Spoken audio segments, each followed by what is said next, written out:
Hey YouTube, in this video I'm going to show you how to move materials or objects or whatever you want in between two different layers. So normally you can move stuff like one layer at a time, but I'm going to show you how to move it like in between two different layers.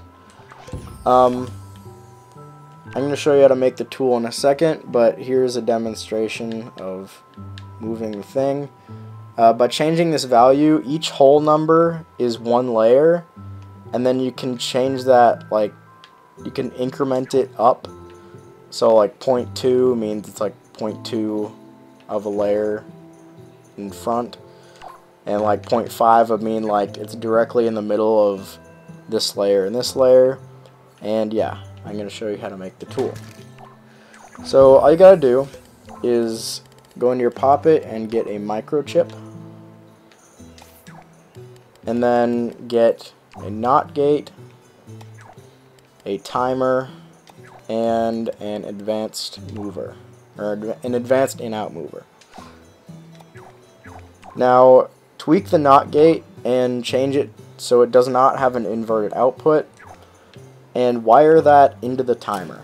What this is going to do is it's going to turn off the timer so that it doesn't automatically go up, so that when we change it, it's how it should be. Now wire the timer into the in-out mover on the left side, not the bottom, because the bottom's on-off and this one is for stuff like that. Now go and change this to be positional. So change the input of the in-out mover to be positional. And finally change the max speed to be 20 or somewhere faster, because as you saw that was kind of slow before, like moving. So now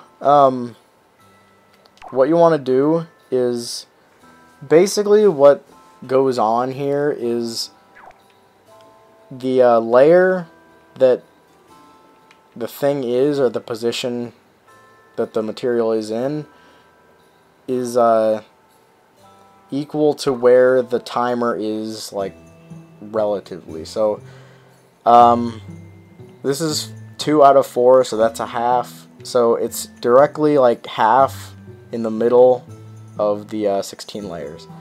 So to make it so it's like logical and in the middle, or that it like moves in the logical layers, what you want to do is you want to take the total amount of layers, which is 16, and then subtract the amount of layers that whatever you're moving takes up, so 1.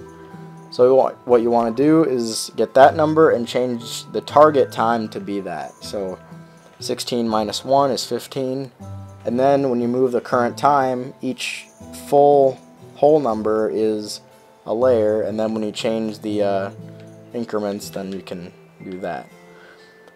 So you have like a 3-layer thick thing. Same applies, so 16 minus 3, it's 13, so change that, and the layers are like that. Whoops. Yeah, like that.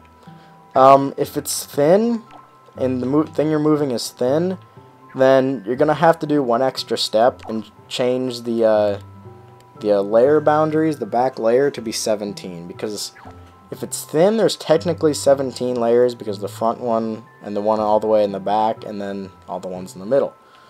So if you're moving a thin layer, then you're gonna have to change the this to be 16. Wait, no, this to be 17, and then the target time to be 16. And then you'll be able to move the layers like that. There's some pretty interesting things that happen when you change materials to be 0.5, because since it's like directly in the middle of 2 layers, then it kind of snaps to a layer that it wants to be, because once you use this thing and you get it like to be an increment of one of the layers, you can't select it, because if you do, it'll kind of snap back to the closest layer possible. So, well, when you select it, hang on.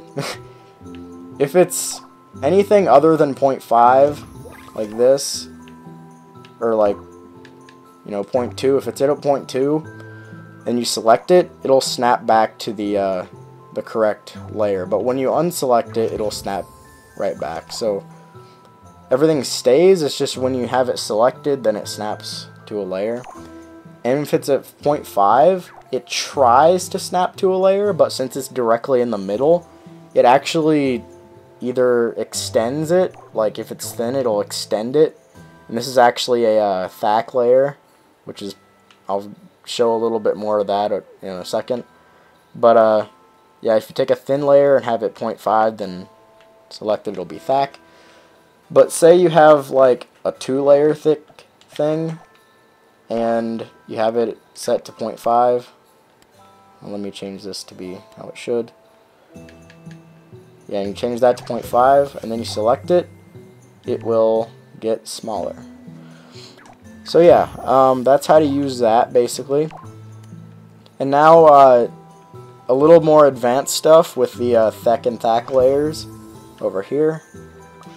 Basically what these are the Thack layer, which stands for like Sackboy, Thack, Sackboy.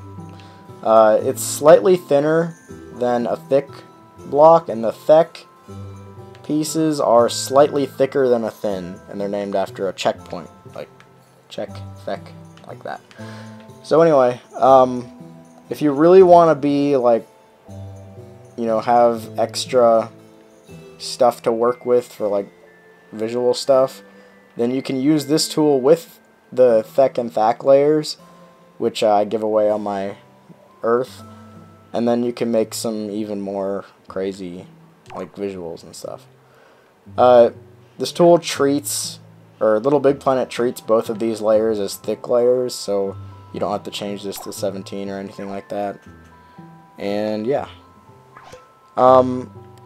if you do want to use these for like visuals, I'd suggest turning the physics off with like a physics tweaker, because they don't really play too nice with other materials and stuff. So if you want to use these, you're probably going to have to use an anti-gravity tweaker and a physics tweaker.